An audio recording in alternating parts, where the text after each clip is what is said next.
Magandang umaga mula sa Pag-asa Weather Forecasting Center. Ito ng ating update sa magiging tayo ng panahon sa susunod na 24 oras. Makikita natin dito sa ating latest satellite images, itong mga kaulapan sa central portions ng ating bansa ay ang patuloy na pag-iral nitong Intertropical Convergence Zone or ito yung salubungan ng hangin mula sa northern at southern hemisphere. At for the next 24 hours, inaasahan natin ang patuloy na epekto ng ITCZ sa malaking bahagi ng Southern Luzon, Visayas at sa Mindanao. Kaya sa mga nabanggit lugar, asahan natin magpapatuloy itong mga kaulapan at mataas sa tsansa ng pag-ulan throughout the day. Inaasahan rin natin na itong easterlies o yung hangin na nanggagaling sa Karagatang Pasipiko ay magdudulot ng mga kaulapan at pag-ulan sa eastern section ng Southern Luzon.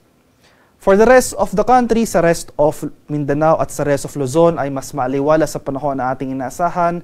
Mainit at maalinsangan throughout the day, ngunit andyan pa rin yung mataas sa tsansa ng thunderstorm activity sa late afternoon to evening. Inaasahan natin na simula bukas, araw ng linggo, ay unti-unti na mababawasan yung mga areas na makakaranas ng pag-ulan na dala nitong ITCZ. So generally improving weather conditions ng ating inaasahan sa malaking bahagi ng Southern Luzon at ng Visayas. Magpapatuloy itong fair weather conditions hanggang early next week. At sa kasalukuyan, wala rin tayong binabantayang low pressure area o sama ng panahon sa loob at labas ng ating Philippine Area of Responsibility na maaring makaapekto sa ating bansa for the next 3 to 5 days. So asahan natin for the next 3 to 5 days, itong generally fair weather throughout the country. Ngunit nandyan pa rin yung tsansa ng late afternoon to evening na thunderstorm activity. Para naman sa magiging lagay ng ating panahon ngayong araw dito sa Luzon, dahil sa epekto or sa pinagsamang epekto ng ITCZ at ng easterlies o yung hangin na nanggagaling sa Karagatang Pasipiko, makakaranas tayo ngayong araw ng maulap na kalangitan na may mga kalat-kalat na pag-ulan, pakulog at pakilat dito sa buong Mimaropa at sa areas ng Quezon at Bicol region. Ngayong madaling araw pa lamang may mga naitala na tayong thunderstorm activity sa malaking bahagi ng Kabikulan. Inaasahan natin na later in the day, malaking bahagi ng Bicol region, Quezon at ng Mimaropa makakaranas ng mga kaulapan at mga mataas na tsansa ng kalat-kalat na pag-ulan.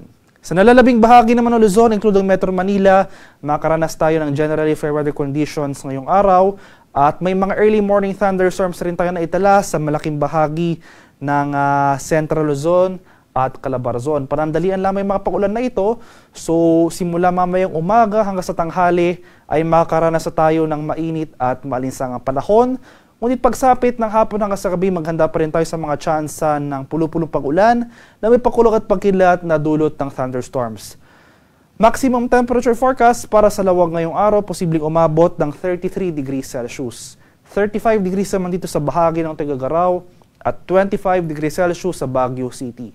Maximum temperature forecast para sa Metro Manila ngayong araw, posibleng umabot ng 33 degrees Celsius. 32 degrees naman dito sa Legazpi at 31 degrees Celsius sa bahagi ng Tagaytay. Sa areas naman ng Palawan, Visayas at sa Mindanao, dahil rin sa ITCZ, makakaranas tayo ng maulap na kalangitan na may mga kalat-kalat na pag-ulan, pakulog at pakilat dito sa buong Palawan, buong Visayas at ang western section ng Mindanao, particular na sa rehiyon ng Zamboanga Peninsula.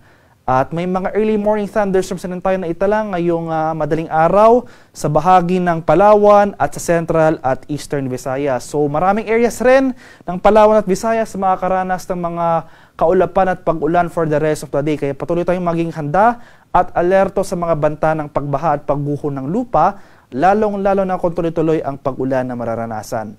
Sa nalalabing bahagi naman ng Mindanao, itong central at eastern sections ng Mindanao, pati na rin sa mga areas ng Basilan, Sulu at Tawi-Tawi, ay generally fair weather conditions po ang ating mararanasan ngayong araw. Bahagyang maulap hanggang sa maulap na papawirin.